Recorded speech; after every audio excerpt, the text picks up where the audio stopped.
Assalamualaikum warahmatullahi wabarakatuh. Kami dari kelompok 1, kelas 2182A. Perkenalkan, saya Hera Aryana dan rekan saya Tirta Tripalupi, Muntia Permana, Rindi Apriliani, dan Luciana. Kali ini kami akan membahas tentang NMR dan prinsip dasar serta membaca spektrum dari NMR. Resonansi magnet inti NMR digunakan untuk menentukan struktur senyawa organik, di mana dasarnya absorpsi radiasi elektromagnetik dengan frekuensi radio oleh inti atom, di mana inti yang dipelajari atau digunakan yaitu 1H, 13C, 15N, 19F, dan 31V, di mana kali ini kami akan membahas tentang 1H proton. Selanjutnya yaitu daerah radiasi. Bisa kita lihat di mana gelombang radio memiliki panjang gelombang yang panjang dan energi serta frekuensi yang rendah. Baiklah, selanjutnya mengenai prinsip dasar NMR. Absorpsi radiasi elektromagnetik pada daerah frekuensi radio tertentu itu tergantung pada sifat magnetik inti suatu atom. Jadi, di sini kita akan mempelajari I atau integer. Bisa dilihat dalam gambar berikut, itu adanya data half integer dan ada integer saja. Nah, di sini nanti untuk I itu adalah inti dengan yang lebih dari 0. Itu adalah inti yang dapat mengabsorpsi gelombang elektromagnetik. Di sini kita akan mempelajari itu untuk proton, karena kita akan mempelajari untuk proton atau hidrogen H. Hal ini dia termasuk ke dalam half integer dan integer. Jadi, nanti kalau dia memiliki nomor massa 1 dan nomor atom 1, dia adalah half integer. Sedangkan, jika nomor massanya 2 dan nomor atomnya 1, itu adalah integer saja. Dapat dilihat juga bahwa di sini half integer adalah inti proton dengan spin setengah, memiliki bilangan spin yang bukan bilangan bulat. Contohnya, setengah, 3/2, 5/2, dan seterusnya. Sedangkan integer adalah mengacu pada inti proton dengan spin bilangan bulat. Ini seperti spin inti proton adalah bilangan bulat seperti 0, 1, 2, dan seterusnya. Adanya medan magnet dari luar itu akan mengakibatkan adanya transisi dari spin inti. Nah, jadi di sini adalah contoh dari keadaan dasarnya. Pada gambar pertama, ini ketika dia akan dikenai medan magnet dari luar, itu dia akan mengakibatkan transisi. Jadi dia akan berputar. Untuk gambar yang kedua, ini arah spinnya ke atas. Itu menunjukkan bahwa energi yang lebih rendah, tapi dia lebih stabil. Kemudian pada gambar ketiga ini adalah energinya lebih tinggi, tapi dia kurang stabil. Selanjutnya itu prinsip kerja. Yang pertama adalah interaksi dengan medan magnet. Saat sampel yang mengandung 1H atau 13C, bahkan semua senyawa organik, ditempatkan dalam medan magnet yang kuat, akan terjadi interaksi antara medan magnet luar dan inti atom. Akibat interaksi ini, inti atom akan terbagi menjadi dua tingkat energi, satu tingkat yang sedikit lebih stabil dan satu tingkat yang kurang stabil. Energi perbedaan antara kedua tingkat ini itu sangat kecil dan terkait dengan frekuensi gelombang radio. Yang kedua itu penyerapan energi. Jika sampel disinari dengan gelombang elektromagnetik yang sesuai dengan perbedaan energi inti, inti dalam keadaan positif akan menyerap energi ini dan akan tereksitasi ke tingkat energi yang negatif. Proses ini disebut dengan Nuclear Magnetic Resonance atau NMR. Yang ketiga, itu informasi struktur. Spektroskopi NMR memberikan gambaran mengenai jenis atom, jumlah, dan lingkungan atom hidrogen 1H NMR maupun karbon 13C NMR dalam molekul. Dengan demikian, NMR sangat berguna dalam analisis struktur senyawa organik. Selanjutnya, saya akan menjelaskan mengenai spektra NMR untuk struktur 4-bromo-fenyl etil ether. Dapat dilihat pada gambar di sini yang ditunjukkan oleh nomor 3 itu disebut dengan integral. Integral adalah hash sinyal yang muncul. Kemudian di sini terdapat standar TMS. Standar TMS adalah standar senyawa referensi tetrametilsilen. Dan di sini terdapat juga multiplisitas. Multiplisitas adalah pemecahan puncak spektrum. Selanjutnya dapat dilihat pada acuan nomor 2 di sini terdapat konstanta coupling atau disebut dengan huruf J adalah jarak antara puncak dalam multiplet. Maksudnya adalah jarak antara puncak yang satu dengan puncak yang lain. Kemudian di sini juga terdapat jumlah jenis proton. Di dalam contoh ini terdapat duplet karena dalam balok yang nomor 4 di sini terdapat 2 puncak, makanya disebut dengan duplet. Dan pada gambar yang ditunjukkan pada nomor 2 ini terdapat 4 puncak atau disebut dengan kuartet. Dan sedangkan pada gambar nomor 3 di sini itu terdapat 3 puncak yang mana disebut dengan triplet. Dalam pengukuran ini, ia akan menggunakan dalam satuan ppm atau part per million. Baiklah, selanjutnya mengenai pergeseran kimia. Pergeseran kimia ini terjadi karena adanya perbedaan lingkungan yang menyebabkan perubahan kecil dalam frekuensi yang diinduksi, di mana daerah geseran kimia untuk proton atau H itu bernilai antara 0 sampai 12 ppm. Untuk yang kiri adalah daerah medan rendah, kemudian untuk yang kanan adalah daerah medan tinggi. Lalu di sini ada daerah untuk geserannya tergantung gugusnya nanti. Untuk CH2CH3 ini berada di daerah kurang lebih 1. Kemudian CHOH ini hampir 3. Kemudian juga ada benzen. Di sini daerahnya lebih dari 7 dan seterusnya. Selanjutnya untuk pembelahan sinyal atau splitting. Splitting ini terjadi karena interaksi dengan atom hidrogen tetangga atau coupling.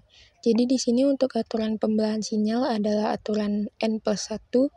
Jadi nanti tergantung tetangganya. Kita akan coba lihat untuk CH yang kiri, itu tetangganya memiliki 2 atom H, sehingga untuk memenuhi aturan N+1, karena hanya ada 2, berarti 2 ditambah 1 itu sama dengan 3. Nanti sinyal yang akan muncul itu triplet. Kemudian untuk CH yang kanan, itu tetangganya memiliki 1 proton atau 1 H. Nah, karena dianya hanya 1, maka H+1 itu sama dengan 2. Nanti sinyal yang muncul itu duplet. Jadi ada singlet untuk 1, duplet untuk 2, triplet untuk 3, kuartet untuk 4, quintet untuk 5, sektet untuk 6, dan septet untuk 7. Lalu ada pengecualian untuk aturan N+1 untuk proton yang ekivalen karena efek simetris biasanya tidak saling splitting satu sama lain. Jadi karena X dan Y-nya itu sama, dia tidak akan saling splitting, jadi keduanya itu simetris. Kemudian untuk X, CH2, CH2Y, ketika X sama dengan Y, maka tidak akan saling splitting. Kemudian untuk proton dalam grup yang sama, terikat pada C yang sama, biasanya tidak saling splitting satu sama lain. Jadi untuk CH3, itu kan ketiga hanya terikat pada C, jadi tidak akan saling splitting. Dan juga untuk CH2, kedua hanya terikat di C yang sama, maka tidak saling splitting. Baiklah, pengecualian aturan N+1 selanjutnya yaitu aturan N+1 diaplikasikan terhadap proton dalam rantai alifatik jenuh atau siklik jenuh, di mana alifatik berarti rantai terbuka dan jenuh artinya tidak ada ikatan rangkap, seperti pada struktur yang ada di sebelah kiri. Lalu siklik jenuh, siklik artinya rantai tertutup, dan jenuh artinya tidak ada ikatan rangkap, contohnya seperti struktur yang ada di sebelah kanan. Tetapi tidak diaplikasikan pada proton atau senyawa ikatan rangkap atau benzen, Ketika di dalam strukturnya memiliki rangkap seperti gambar yang ada di bawah, maka tidak akan terjadi splitting. Di sini ada beberapa pola splitting umum. Contoh yang pertama ada X, CH, CHY, di mana pada CH yang pertama atau yang di sebelah kiri itu tetangganya memiliki satu atom hidrogen, sehingga 1 ditambah 1 sama dengan 2, jadi CH memiliki 2 sinyal atau duplet. Sama halnya dengan CH yang di sebelah kanan, karena tetangganya memiliki satu atom hidrogen, jadi CH yang di sebelah kanan juga memiliki 2 sinyal. Contoh yang kedua yaitu CH3CH, di mana pada CH3 tetangganya memiliki satu atom hidrogen, sehingga CH3 memiliki 2 sinyal. Lalu pada CH itu tetangganya memiliki 3 atom hidrogen. 3 ditambah 1 sama dengan 4, jadi CH3 memiliki 4 sinyal atau kuartet.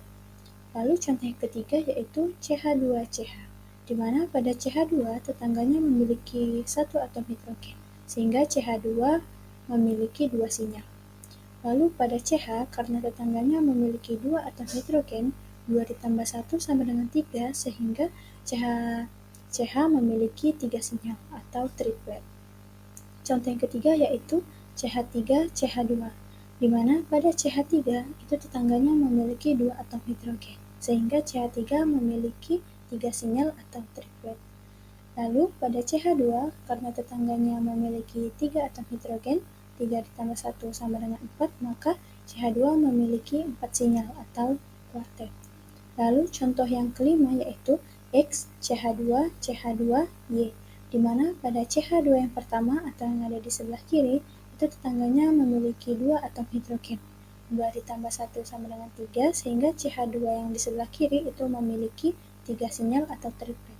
Sama juga dengan CH2 yang di sebelah kanan, dia juga memiliki 3 sinyal karena tetangganya juga memiliki 2 atom hidrogen.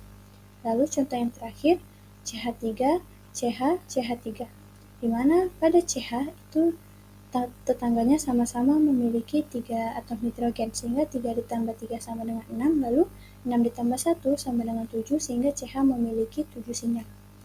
Lalu pada CH3, karena di sini CH3-nya sama-sama menempel pada C1C, maka kita ambil salah satu saja untuk splittingnya. Maka contohnya kita ambil di CH3 yang di atas, karena dia memiliki tetangganya yang mempunyai satu atom hidrogen, sehingga CH3 memiliki 2 sinyal atau duplet. Selanjutnya itu kegunaan dari spektroskopi NMR, di mana spektroskopi NMR ini biasanya digunakan untuk mengidentifikasi atau menjelaskan informasi struktur rinci tentang senyawa kimia. Berikut beberapa contoh dari kegunaan spektroskopi NMR. Yang pertama, menentukan kemurnian obat-obatan. Yang kedua, untuk mengidentifikasi kontaminan dalam makanan, kosmetik, atau obat-obatan. Yang ketiga, membantu ahli kimia penelitian menentukan apakah reaksi kimia telah terjadi di situs yang benar pada molekul. Yang keempat, mengidentifikasi obat yang disita oleh Polodo dengan agen bea cukai. Yang kelima, memeriksa beberapa struktur plastik, dipastikan memiliki sifat yang diinginkan. Dan yang terakhir, spektroskopi NMR ini biasanya digunakan untuk mengidentifikasi adanya tempat tumor pada jaringan tubuh. Baik, pada kesempatan kali ini saya akan membahas contoh soal dari spektra HNMR dari senyawa 1,1,2 trikloroetanal menghasilkan spektra HNMR sebagai berikut. Kali ini saya akan membahas tentang protonnya saja atau atom H-nya saja. Untuk atom C terdapat spektra lain yang membahasnya. Jadi khusus kali ini hanya membaca atom H. Pada spektra dari senyawa 1,1,2 trikloroetanal menghasilkan 2 sinyal yang mana terdapat sinyal dengan puncak 3 atau triplet dan puncak 2 atau duplet. Pemecahan puncak ini memberikan informasi tentang proton tetangga. Untuk puncak ini berlaku hukum N+1. N itu apa sih? N adalah jumlah proton pada atom tetangganya. Jadi, misal di sini terdapat puncak CH dan puncak CH2. Pada senyawa CH bersebelahan dengan CH2 yang memiliki 2 proton. Maka hukum N+1 akan menghasilkan 3 puncak untuk CH. Begitu juga sebaliknya. Pada CH2 di sebelahnya terdapat CH yang hanya memiliki 1 proton. Dengan hukum N plus 1, maka CH2 akan dihasilkan 2 puncak untuk CH2. Untuk contoh soal yang kedua, ini terdapat CH3, CH2, Br. Dimulai dari membaca atom CH2. Pada atom CH2, di sebelahnya terdapat atom CH3 yang memiliki 3 proton, dan akan menghasilkan 4 puncak dengan hukum N plus 1. Sebaliknya, untuk atom CH3, di sebelahnya terdapat atom CH2 yang memiliki 2 proton. Berarti sinyal yang muncul dengan berlakunya hukum N plus 1 adalah 3. Itu saja penjelasan dari kelompok kami. Lebih dan kurang kami mohon maaf. Kami akhiri. Wassalamualaikum warahmatullahi wabarakatuh.